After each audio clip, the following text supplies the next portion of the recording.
పాడి రైతులకు నమస్కారం.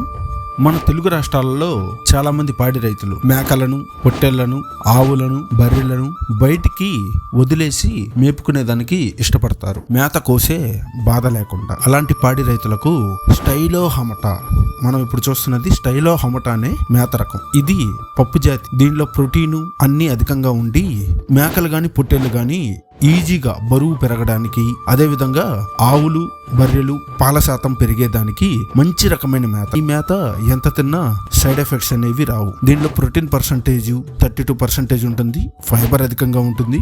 ఇది ఎకరాకు విత్తనం మోతాదు 50 కేజీలు. ఒకసారి వేసుకుంటే 20 సంవత్సరాలు వచ్చే మేత. ఇది కేవలం వదిలేసి మేపుకునేదానికి మంచి రకమైన మేత. ఈ మేత విత్తనాలు కావాలంటే శ్రీనివాస్ ఆగ్రో సీడ్స్ నందు అవైలబిలిటీ ఉంటాయి. కావలసిన వాళ్ళు కాంటాక్ట్ శ్రీనివాస్ ఆగ్రో సీడ్స్. నేను నీకు పెట్టిన అన్నం కాదురా అబ్బాయి, ఇన్ఫర్మేషన్ ఈజ్ వెల్త్.